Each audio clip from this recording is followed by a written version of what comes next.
Hi, I'm Katie. Today we're going to talk about well woman annual exams at Planned Parenthood. First, we're going to meet one of our clinicians, then we're going to discuss some of the instruments used during an annual exam, and finally, using a model, we're going to show you what an annual exam looks like. So, although it might seem a little nerve-wracking to first make that annual exam appointment, have no fear, we're here. This is Becky. She's one of our clinicians in Des Moines. So Becky, tell us a little bit more about annual exams. What are they? How often should we get them? And what really happens? Okay. The annual exam is a physical exam that concentrates more on what's important for a woman. So that includes listening to heart and lungs, feeling the neck where the thyroid gland is, doing a breast exam, and a pelvic exam. This is also a great time to talk about their menstrual cycles, contraception options, sexually transmitted infections, how to do their own self-breast exams, and any other issues that they might have. A woman should start to get an exam once you've become sexually active. Now, many women also get a pap test during their annual exam. So first, what is a pap test? And second, is it something that we should do every year like we do an annual exam? Okay, good question. A pap test is actually a screening test for cancer. We collect specimen from the cervix, and those cells are looked at under a microscope to make sure there's nothing abnormal there that would lead to cancer if left untreated. The pap does not have to be done every year. We used to do that, but now the recommendations are start doing your pap tests 3 years after you first had sex, and every 2 to 3 years after that. Most often when a girl comes in for her first exam, the pelvic exam is the most scariest. So I'm going to show you what that includes.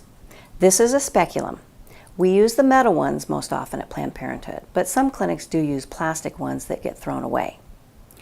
We insert this into the vagina, open it up so we can see the cervix at the end. The cervix will look like a little donut with a hole in the center. To collect the pap test, we use two different things. One is the spatula, and that goes on the outside of the cervix.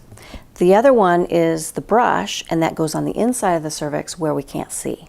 So that's the pre-screening test. After the pelvic exam and the pap smear is collected, then we take the speculum out, and then the next part of the exam is called the bimanual exam. That means 2 hands. So with one hand, 2 fingers are lubricated, goes into the vagina, push up on the cervix so we can feel the uterus and the ovaries from the abdomen. We want to make sure everything feels normal and looks fine and doesn't hurt when we push on it. Now, also included in the pelvic exam is evaluation for sexually transmitted infections, the STI test. That looks for gonorrhea and chlamydia, 2 very common sexually transmitted infections. What we do is insert the Q-tip, it's a very small Q-tip, into the cervical opening. Every woman who starts having sex should get that exam and the test done every year under the age of 26, or more often if they've changed sexual partners or have any signs of infection. The other test that we do offer is an HIV test, which is a finger stick, so it's not part of the pelvic exam. It can be done in the clinic, and in most clinics, the results can be ready in 20 minutes. So now that we've discussed what parts are included in an annual exam, so the pelvic exam and an STI check, what else is included? The breast exam is a very important part of the annual exam. And what we mainly do is a clinical breast exam. So the clinician will feel the breasts and make sure everything feels normal. But what we also do is encourage you to do your own breast exams.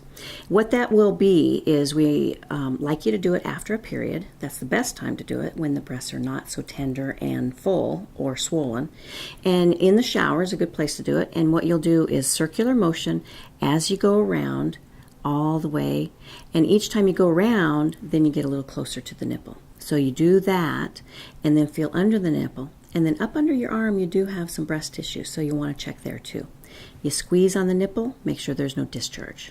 If there's discharge and you're not pregnant or breastfeeding, that's abnormal. So we recommend a breast exam, everybody to do their own breast exams once a month, but come in for a clinical breast exam once a year. Well, thank you so much, Becky, for answering all of our questions about annual exams. You bet.